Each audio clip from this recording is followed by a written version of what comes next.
যাদের প্রাণের বিনিময়ে রক্তের বিনিময়ে এত বড় একটা অর্জন, এত বড় একটা পরিবর্তন, তাদের পাশে আমাদের দাঁড়ানো। আমরা আপনাদের কাছে ক্ষমা চাই এই কারণেই যে যত দ্রুত যেভাবে আপনাদের পাশে আমাদের দাঁড়ানোর প্রয়োজন ছিল আমরা সেটা করতে পারিনি। এই সীমাবদ্ধতা স্বীকার করতে আমাদের বিন্দুমাত্র সমস্যা নেই, কিন্তু আমরা আপনাদেরকে শুধু একটি জিনিস বলতে চাই, আপনাদের জন্য একটি ফাউন্ডেশন হয়েছে, জুলাই শহীদ স্মৃতি ফাউন্ডেশন। ঢাকার শাহবাগে বারডেম হসপিটাল এবং হোটেল ইন্টারকন্টিনেন্টাল এর মাঝে রয়েছে। সেটা আপনাদের অফিস, আপনাদের ফাউন্ডেশন। আপনাদেরকে এই যে একটা প্রাথমিকভাবে আর্থিক সহযোগিতা করা হচ্ছে, এটা মাত্র শুরু।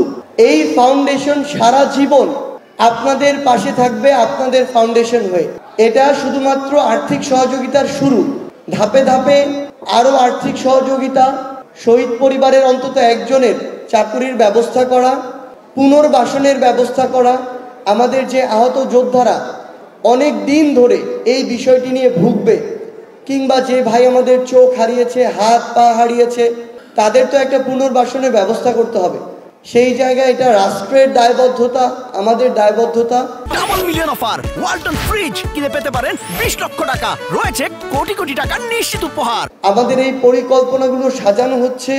ডিসেম্বরের মধ্যে আমাদের ভেরিফিকেশন টোটালি কমপ্লিট হলে আমরা আমাদের প্রাথমিক সকল সহযোগিতা পৌঁছে দিব এবং আমরা আমাদের জায়গা থেকে অন্যান্য প্রক্রিয়াগুলো শুরু করব।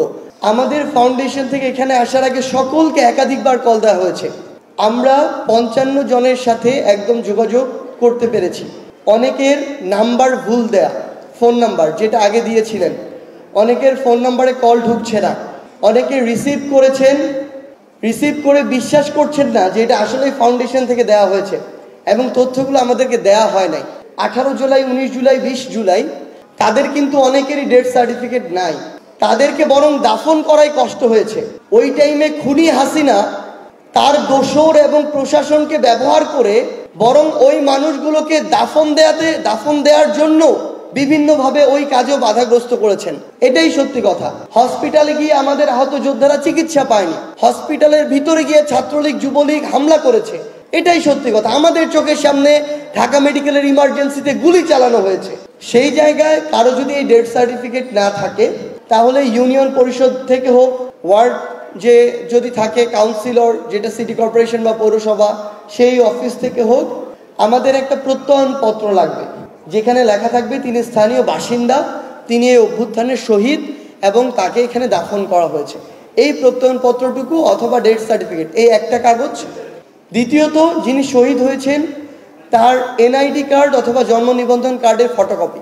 তৃতীয়ত, যিনি নমিনি হবেন তার এনআইডি কার্ড অথবা জন্ম নিবন্ধন কার্ডের ফটোকপি, মেইনলি এনআইডি কার্ডের। এখন নমিনি যদি এমন হয় যে বাবা মা আছেন, ওয়াইফ আছেন, তাহলে 3 জনেরটাই লাগবে।